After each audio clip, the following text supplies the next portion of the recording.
Hello. If you can't guess what I'm about to do, one hint is it's July 5th. The other hint is I have a huge bag of sugar on the counter. I'm getting ready to make black raspberry jam. Martin loves the stuff. I do not. I love fresh berries. I just love to eat berries, but he loves this stuff, so I make it every year. I usually try to get a couple years supply ahead because like last year I couldn't make any. It was so wet. The berries were terrible. So what I have here is I have some Sure Jell. This is what makes it set. I have lids, all kind of lids, and my jars, sugar, and I have a pan on the stove all ready to go.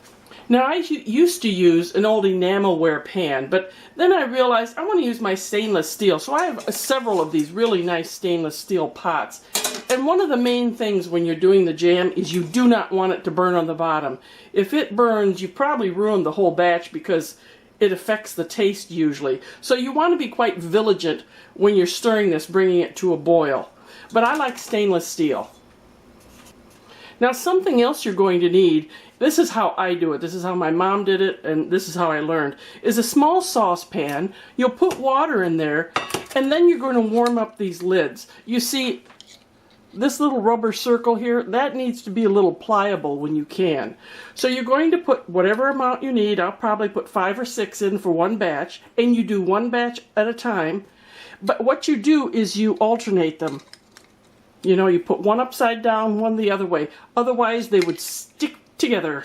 So you're going to put these in here, bring it to a boil, then turn it off. I'll show you later, but that's one more thing you're going to need, which you probably already have. The first thing you need to do is get your jars ready to be filled. Now this is the way my mom sterilized, and I've always done it this way. I put my jars in a soapy warm sink, wash them off. When you're done washing, you want to do this. You take your jar, you take your jar and you run your finger around it to make sure there's no cracks, chips, anything. So then I will take this and put it in my oven. I know this is a weird way, maybe not many of you do this. I put the oven on about 200 and then I invert these and set them on a shelf once I've washed and rinsed them. And then I just leave them in there until I'm ready to fill. My jars are all washed and rinsed. I checked around the rim. It's best to check these when they're wet. You can feel, you have more feeling of if there's any cracks or chips. Now I'm going to invert them and put them on the shelf of my oven at 200 degrees. My directions say I need 5 cups of crushed black raspberries. And that doesn't mean 5 cups whole, it means 5 cups once you've crushed them. So the first thing I do, I think you can see this, is I'll put them in a colander. And at this point I will wash them off, pick out any twigs, any bugs that are in there. This one's pretty clean. Yep. Kind of get the water out. Put them back in my bowl. And then I do the magic trick of mashing them. You just mash. I use a potato masher. Woo! Somebody said I should put all my bloopers in. Well, there you go. And that's going to stain the counter. I'll be using bleach. So that's mashed. And then I will constantly be measuring these to see when I finally get 5 cups mashed berries. Okay, this is 5 cups of crushed raspberries. I should have measured out how many full cups that was of regular berries, but I guarantee it's at least 7 or 8. As you can see here, I have put my lids into a little pan, and remember I'm going to stagger them. Now you have to count your jars. I have 6 wide mouth and 1 narrow. I have 2 lids in there right now, so remember I'm going to do them up, down, up, down. There's 4, 5, 6. I'm being optimistic as to how many I'm going to get. And then I have 1 smaller one, and I'm going to bring that to a boil and then turn that off. It'll stay hot, and it'll stay hot until I fill them. While my lids are being sterilized and coming to a boil, I have 6.5 cups of sugar here. That's a lot of sugar, Vonnie. Well, you're right.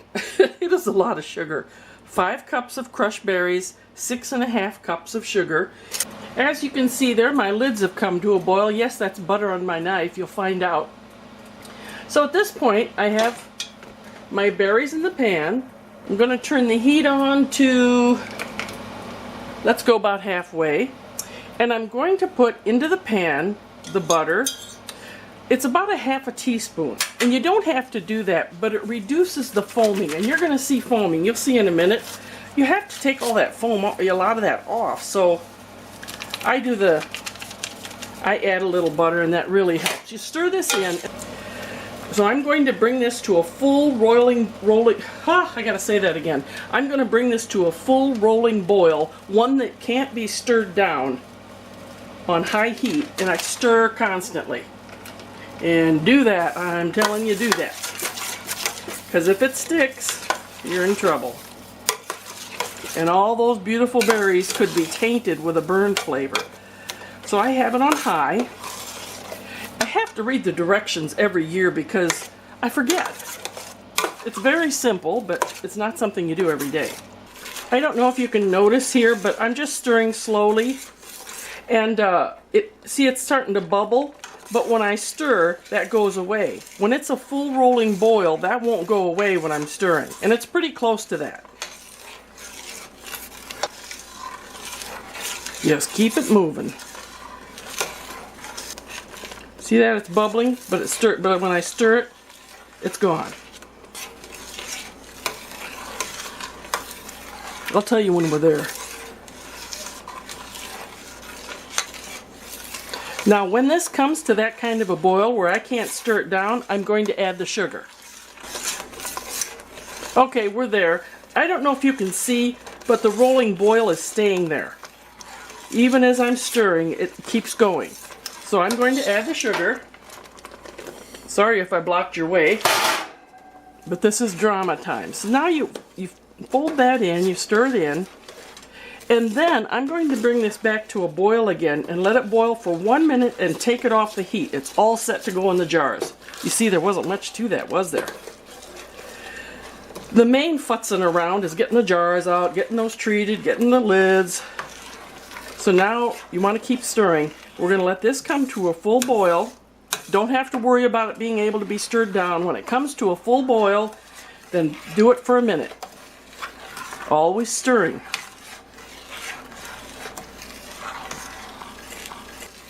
Alright, here we go. It's a full rolling boil, and I'm going to keep stirring for a minute.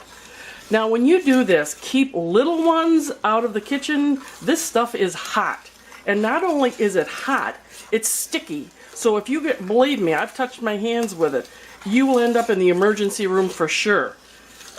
Because it doesn't just hit your skin, it sticks to your skin. So keep everybody out of the kitchen when you're doing this would probably be the best thing. But as you can see, making the jam, there's not much to it, especially if somebody else has picked the berries. The amount he got was a little disappointing. We thought would be a better year this year because we gotten not a lot of rain, but enough. But it's been so hot they've dried up. But this will be a nice batch. Alright, that's 1 minute. I'm going to get it over to this counter. I'm going to get some of that foam off the top. But one year I did it without putting the butter in, and oh, there was so much foam. I felt like I wasted so much of the berries. Okay, it's just kind of a waste product. It's not poison or anything, I don't think. But you just get that out of there. Alright, here we go. I'm going to let you see as much of this as I can. I'm going to get a jar out of the oven.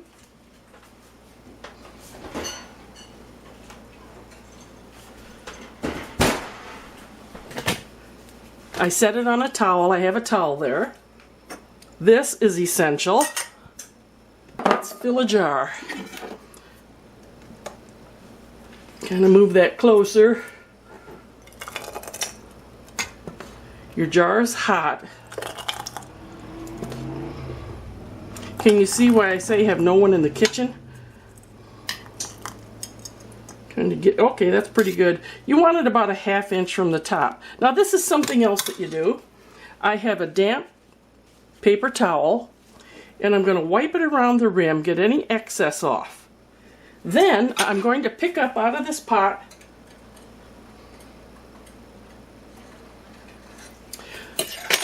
one of my rings. I put that on, I grab one of my lids, and presto changeo, there you go. One down. Let me show you that again. Always being careful here. There you go. I'm going to ladle in some jam.